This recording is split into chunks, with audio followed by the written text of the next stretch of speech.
श्रीमद् भागवतम स्कंद प्रथम अध्याय सप्तम द्रोणपुत्र को दंड श्लोक संख्या 35। मैनम पार्थार्हसि त्रातुम ब्रह्म बंधोमिमं जहि यो सावनाग सहसुप्तान अवधिन्निषि बालकान।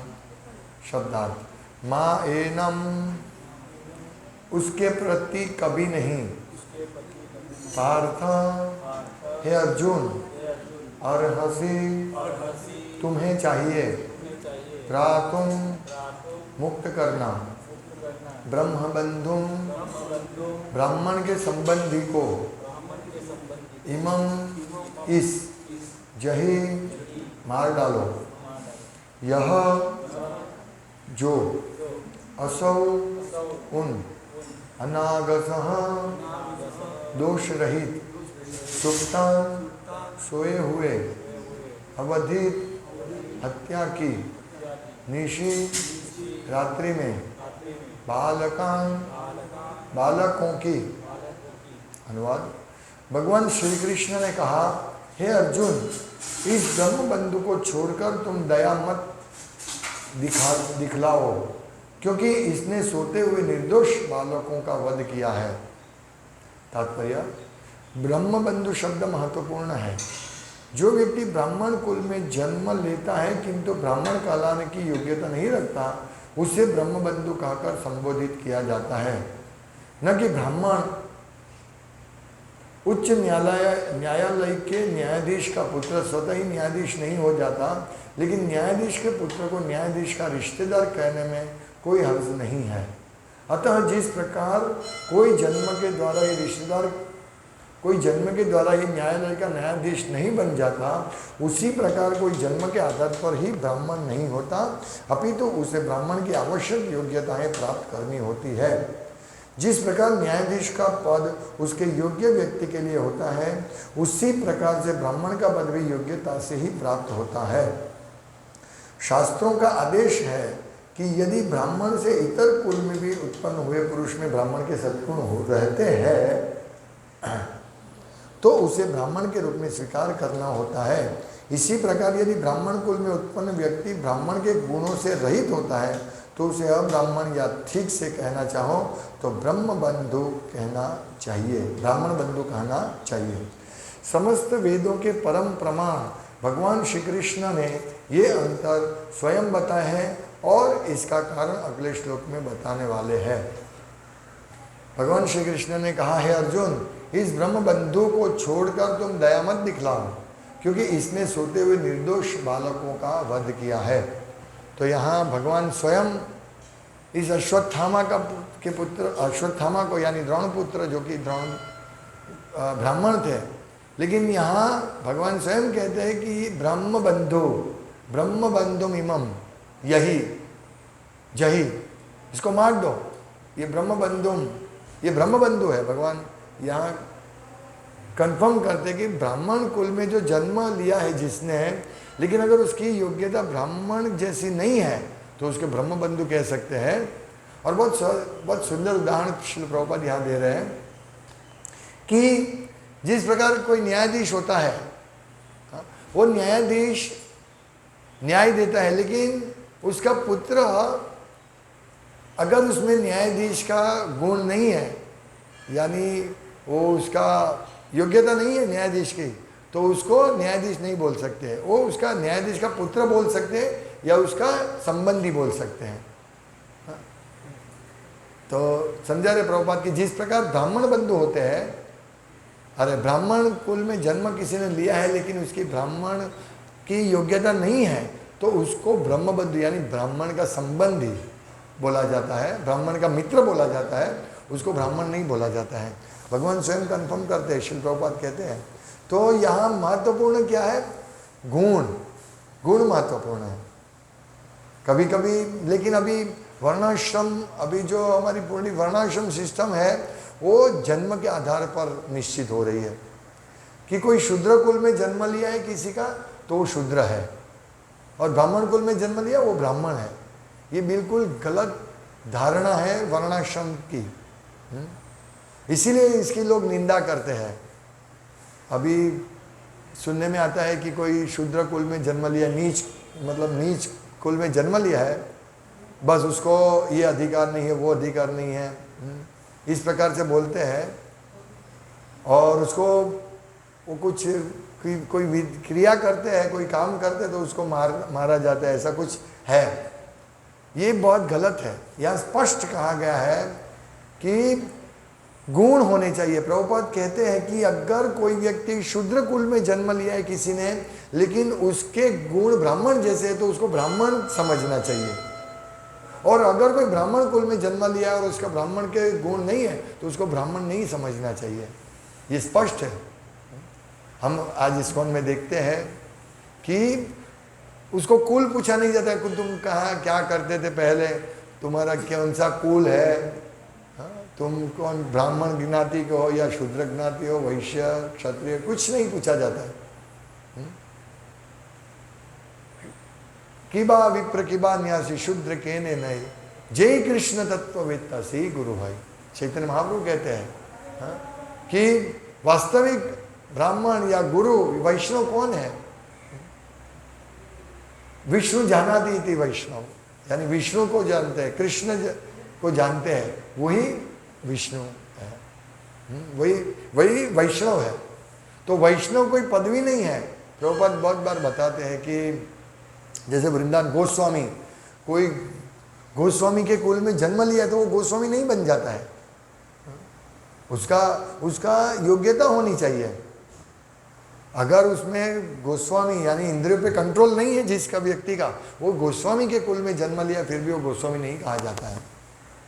हमारे महान आचार्यों षड गोस्वामी, श्री रूप सनातन भट्ट रघुनाथ, श्री जीव गोपाल भट्ट दास गोस्वामी, तो ये षड गोस्वामी, इसमें से ज़्यादातर रूप गोस्वामी सनातन गोस्वामी ब्राह्मण कुल में थे, लेकिन उन्होंने मुसलमानों के वहाँ, नवाब के वहाँ उन्होंने नौकरी स्वीकारी थी, इसलिए वो उनका संग किया था इन लोगों का, नवाब का, जो मांस खाते थे, गाय का मांस खाते थे, ऐसे इंद्रिय तृप्ति में व्यस्त रहते थे, उनका संग किया था, इसीलिए उनको नीच माना जाता था।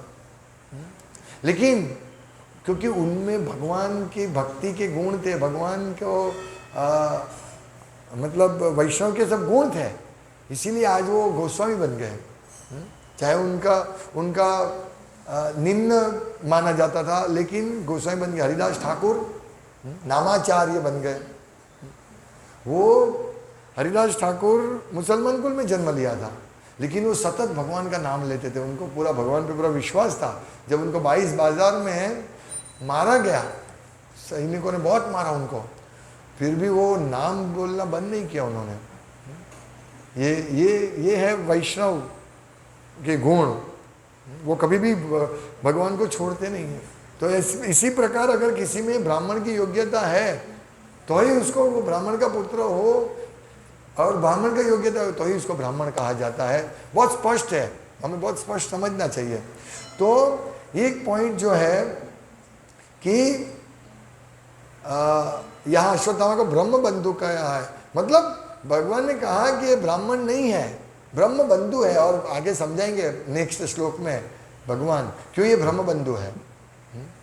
ये बहुत स्पष्ट, हालांकि ये प्रभुपाद आगे भी कह चुके, ब्रह्म बंधु की व्याख्या कर चुके हैं कि इसको ब्रह्म बंधु कहा जाता है, लेकिन बारंबार रिपीट करने से हम वास्तविक समझ पाएंगे। क्योंकि अभी की सोसाइटी में लोग जो ब्राह्मण कुल में जन्म लिया उसी से यज्ञ तब ये सब करवाते हैं, वो सच्चे ब्राह्मण को ढूंढते नहीं हैं।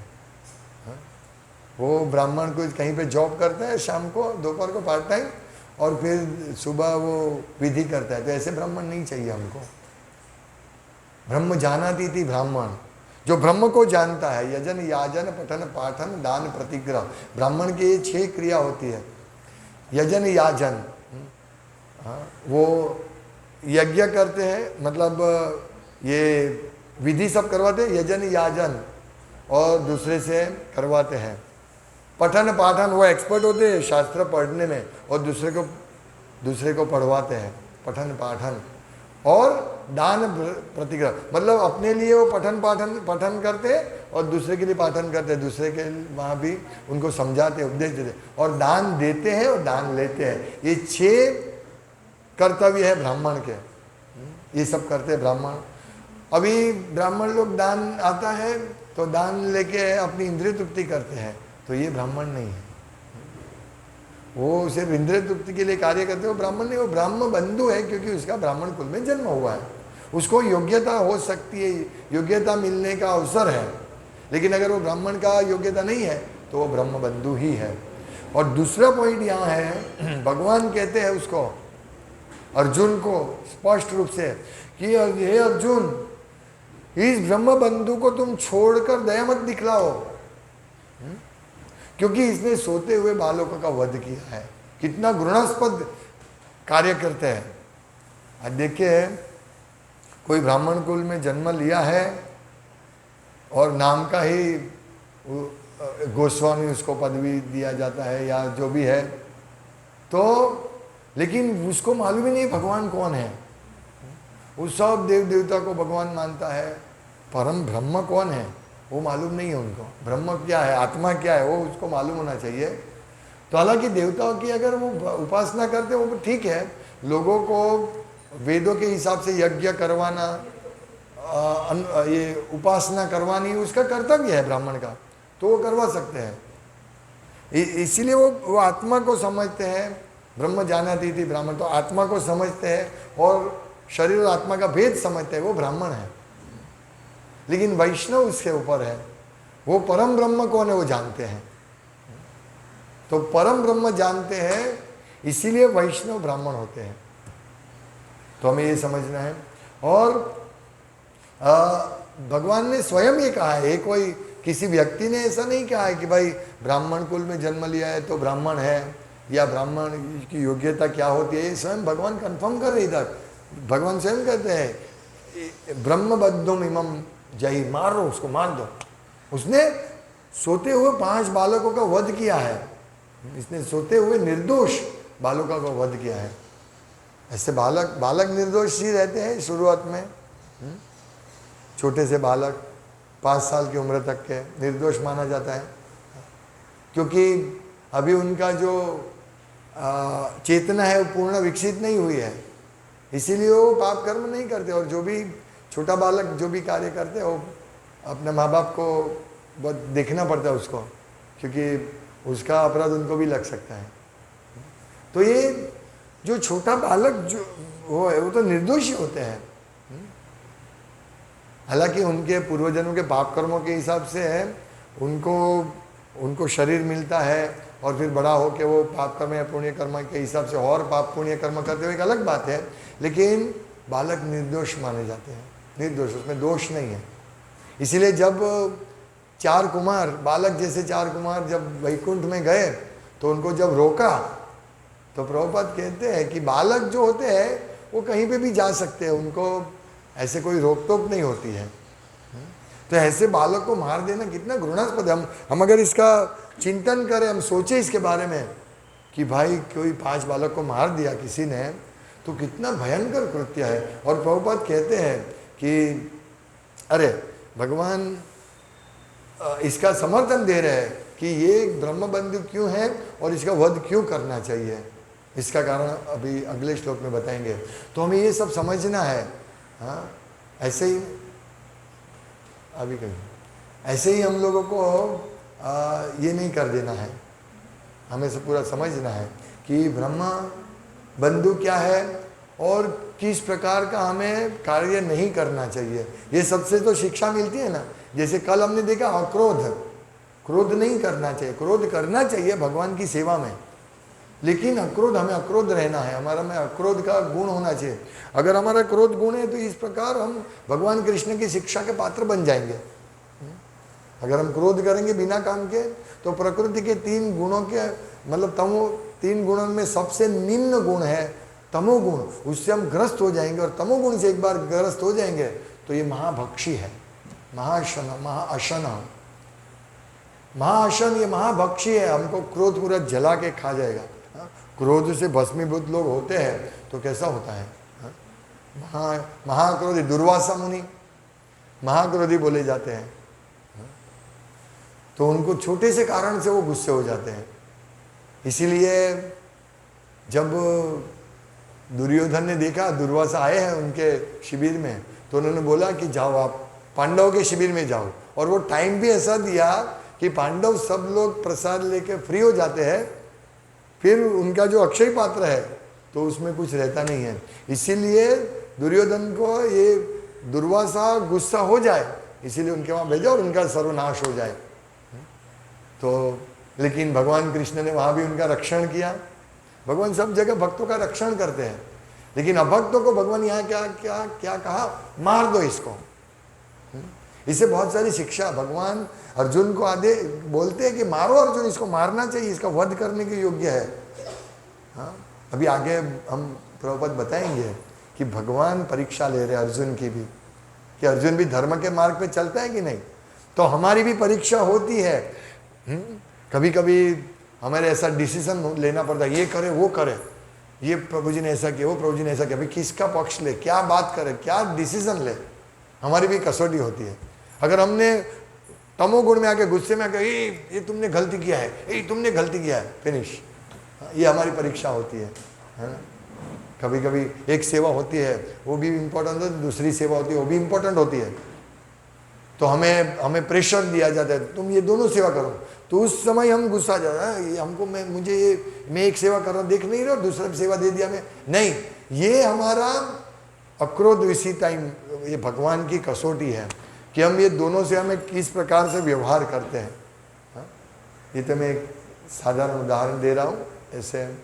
तो हमें शिक्षा लेनी चाहिए कि एक तो सबसे पहले हमें बिना काम का तमोगुण का प्रकटीकरण, क्रोध नहीं करना, और क्रोध नहीं करने के लिए हमें रजोगुण भी दूर हटाना पड़ेगा। रजोगुण यानी इच्छा, मेरी ये इच्छा है, मेरी वो इच्छा है, ये रजोगुण का परिवर्तन तमोगुण में होता है।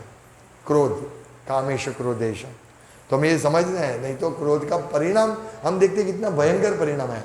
2 क्षण, 2 सेकंड, 2 मिनट का गुस्सा हमारा पूरा जीवन फिनिश कर देगा, है ना। हम अगर मनुष्य जीवन का मौका मिला और अगर हमने क्रोध कर दिया और कुछ हमने कुछ गलत काम कर दिया, तो जीवन भर ये जीवन में भी हम पछताएंगे, और जीवन के बाद अगर हम गलत किया है और अगर हम सुधरेंगे नहीं, तो हमको मृत्यु के बाद भी हमें सजा मिल सकती है, भयंकर, ये मनुष्य जीवन का अवसर गंवा पाएंगे। तो इसी प्रकार माया जो है 3 गुणों की बनी हुई माया, देवी ऐशा गुणमयी, गुणमयी 3 गुणों की बनी हुई माया हमारा परीक्षा लेती है।